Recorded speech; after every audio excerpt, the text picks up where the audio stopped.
In the last 3 episodes, we cover the full spectrum of design thinking from empathize, define, ideate, prototype, and test. Now is the time to illustrate the customer experience, how to tell stories that can resonate with the customers, how to develop a narrative that can sync with the customer's feeling. We have finished the 5 steps of design thinking for STEM innovation. What we are going to do now is to go and tell stories, and therefore storytellings and narratives. How do you do, or how do you tell story for innovation? Well, if we use the design thinking approach, it got to be dealing with experience. Experience for the problems that you face, and experience for the solutions. So let's take a look at this automotive, right? Which is the earliest version of a car. And it said, if I asked people what they wanted, they would have said faster horse. So what it means is that when you are talking about innovation, it is difficult for people to look into the future. And therefore, we have to tell the story, and the story has to be in sync with the persons. And how to do that? Well, Steve Jobs said that some people give customers what they want, but that's not what my approach. Our job is to figure out what they are going to want before they do. Well, Steve Jobs said, figure out what they are going to want. Basically, they have needs, right? So in marketing, needs and wants. You must have basic needs, and then they have multiple wants. So if we follow Steve Jobs' analogy, then we can design things like potentially like the great iPhone. So really the first thing about storytelling is empathy. Nobody is going to listen to you unless it's a problem that they face, unless they feel for it. And therefore we need to empathize with the people that we are reaching out. And empathy is the really first step in our design thinking process that we're going to apply for STEM innovation. Now with empathy, then we need to understand the journey, the customer journey. Well, the journey, as we have discussed before, could be an episode, could be a week, could be a month, could be a year. But obviously we're not going to do anthropological studies, we're going to cover many years. In business, we tend to cover episodes. And this is an example of an online shopping journey for the customers, all right? And if you can step it through, you can see motivation, search for website, browse the site, evaluate the products, and finally put it into the cart, pay, and go off. And then you can see that the happiness, the pain point, or the unhappiness in the various journey. And what you're really interested, if you empathize with the customer, is try to bring all these points to be happiness, right? The emoji happiness rather than the emoji unsatisfactory customers. One of the important things about journey is experience. We all want to have good experience. So therefore, Steve Jobs said, you have got to start with the customer experience and work backward towards the technology, not the other way around. Even if you have great technology, you still have to figure out what's the customer experience first. Well, in that sense, if we add the empathy for the customers, if we add the experience and put in the journey, then we have a story to tell. So pitching, when you pitch to people about your innovation, pitching is storytelling. So persona, which is the person that is representing the customers, empathy, that's how they feel, and is experienced through the journey. So with these three factors, we can actually tell a very, very good story. So let's take a look at an example of an elevator pitch. Introduce yourself, present the problem, present a solution, share your value proposition, and a call to action. Let's try. This is an elevator pitch for a new solutions, which is a dialysis machine of 1 kilogram that can replace that 100 kilogram dialysis machine. And therefore, you can have a single slide like this to illustrate the importance of the solution. So let's try an elevator pitch on this. First, hello, my name is Nyo, and I would like to discuss the problems of freedom for dialysis patient. A hemodialysis patient has to go to the dialysis center 3 times a week, and he has to sit there for 4 hours. And he has to hook on to these machines, a huge 1 kilogram machine. And therefore, he cannot work, as he has to go to dialysis center alternate days. He cannot travel. If you go to another country, you have to check in to the dialysis center alternate days. And therefore, he can't have much leisure. So, he doesn't have freedom. Well, there are about 4 million dialysis patients in the world, each consuming $20,000 per patient per year, which is an $8 billion market. Our solution is to return freedom to the patient, which is a 1 kilogram machine, to replace the 100 kilogram machine. Now, being a 1 kilogram machine, using the technology of solvent recycling, the person can wear this machine and go anytime, anywhere, as long as the consumables are provided. And therefore, this is a solution that provides freedom for dialysis patients. And why don't you join me in this journey to make this dream come true? So that's the pitch for a new solution, a wearable dialysis machine versus the existing huge center-based dialysis machine. For this elevator pitch, I'm going to talk about safety. Well, safety is not in the slides. So we use the picture to illustrate the problems that the cyclist is facing. So let me start. Hi. In Boston, the street lights are very dim, and therefore cyclists have to cycle on streets that are maybe dimly lit. So what happened? They feel very unsafe. So what's the problem of they feel very unsafe? Is it because they are not seen? Or rather, when we go through the design thinking process, we found that actually they are worried that the car right behind them does not know the intention, whether they are braking suddenly, whether they're turning left and turning right. So that's the problem. So what's the solution?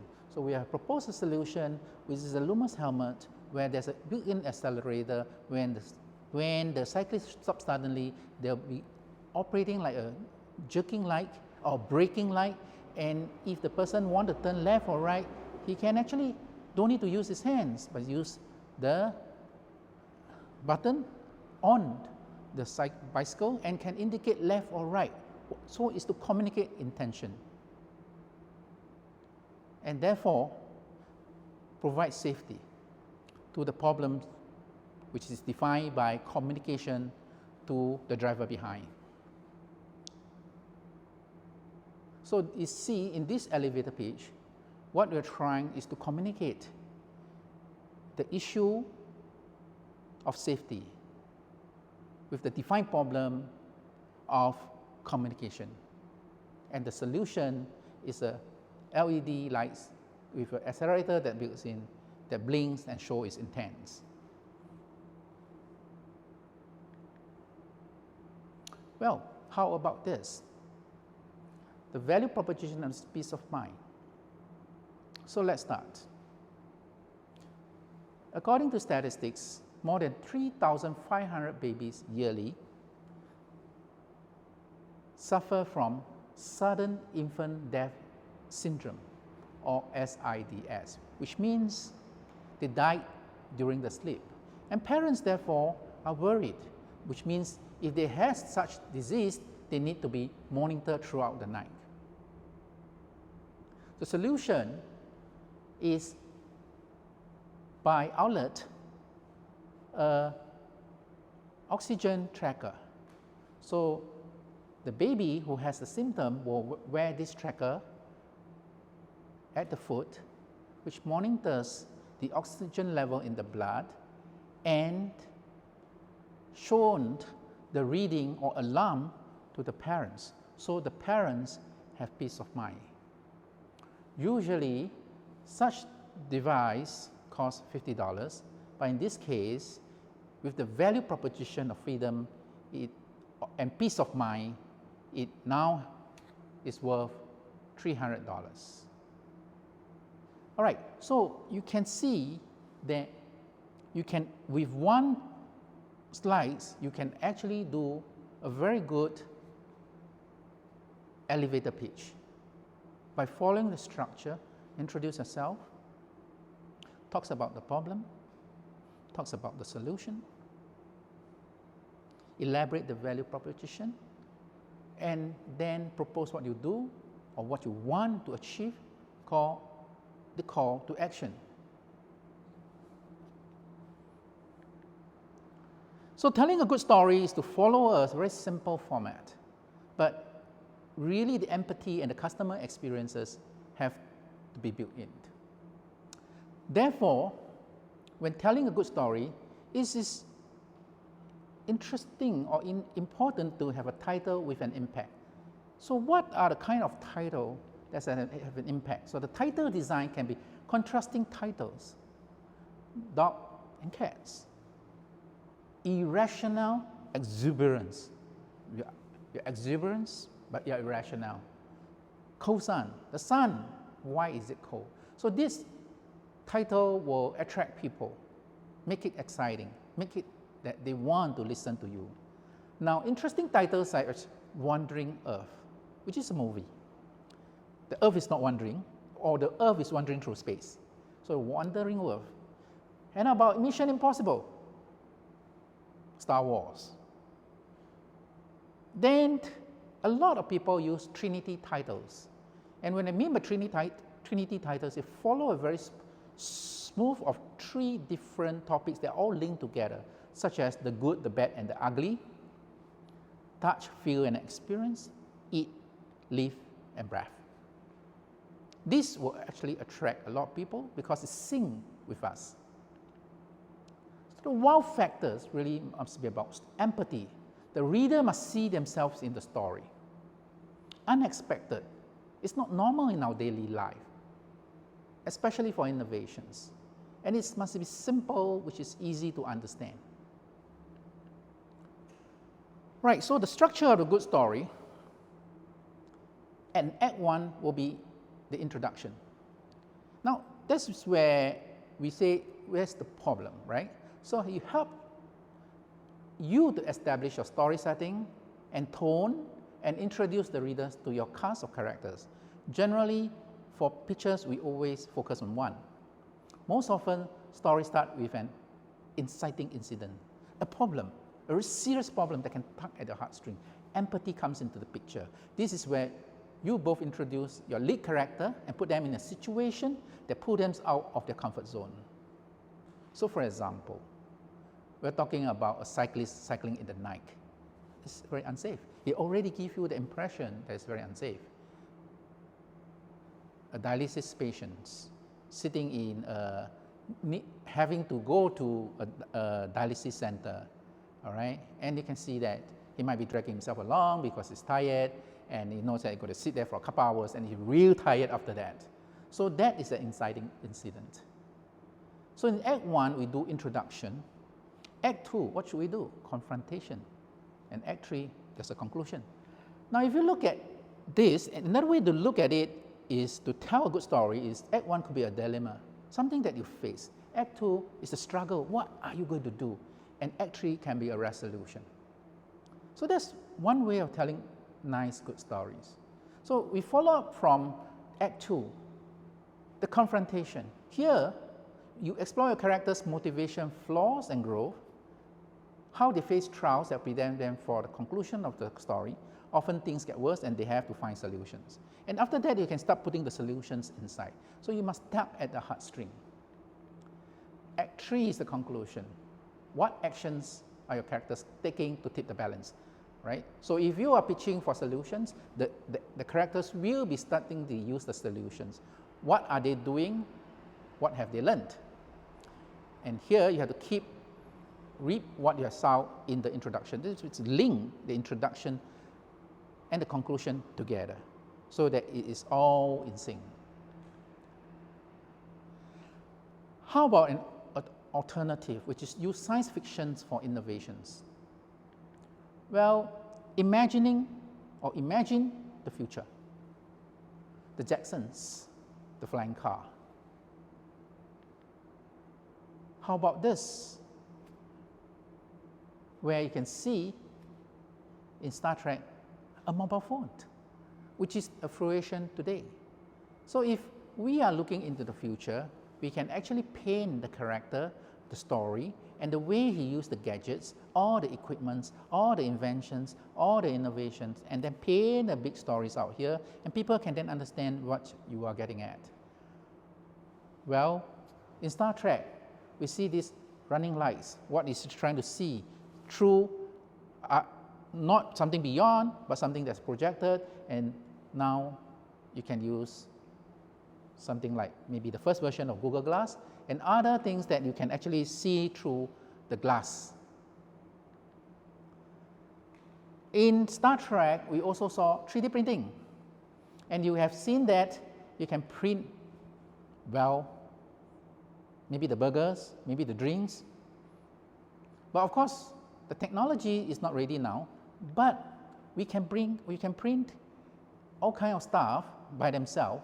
We can print chocolate, we can print biscuits, we can print toys, we can print carbs, we can print metal, we can print a lot of materials. We can even print cells, we can print tissues, okay? So 3D printing is possible. So one way that you have a narrative of the pitch is to talk about things that are maybe 5 years, 10 years down the road, and I have the technology and what you can achieve, all right? And therefore, design thinking helps you to go through the whole innovation process, from empathizing the customer, to defining the problem, to brainstorm for the solution, to prototype and test. But ultimately, you need to tell a good story. A good story that based on characters that may be fictional, but reflects the real environment. And the more important thing is you're able to use a good story and narratives to convince the audience of your objective and intentions, whether it is for investment, whether it's to find a partner, whether it's find a customer, or just whether you want to build a community.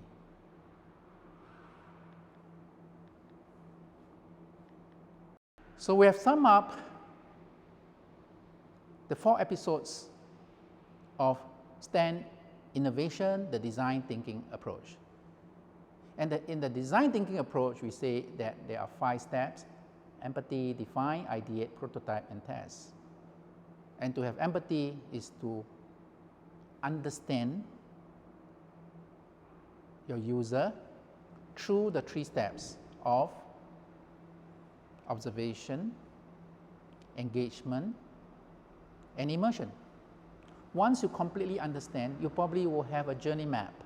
Based on the journey map, you can find out all the pain points, and then you can define the problems. And based on the problems, you will now ideate or brainstorm for solutions. And we have covered the traditional brainstorming techniques, plus the contrarian approach, and also systematic inventive thinking. Helps you to think out of the box. After that, we explore prototype and test. And I also tell you that with the lean methodology, it may not be just prototype and test, to build the actual prototype and test, but to test and prototypes, all right? And to test the prototypes itself, we may have to build what we call the MVP, the minimum viable product, which is a set of features for us to go in detail and test before we start building anything, right? And therefore, what we have is a very good process that has been consistently used by innovators, known as the design thinking. And that concludes our series on STEM innovation, and I hope that you enjoy, apply, and continue to practice STEM innovation, the design thinking approach.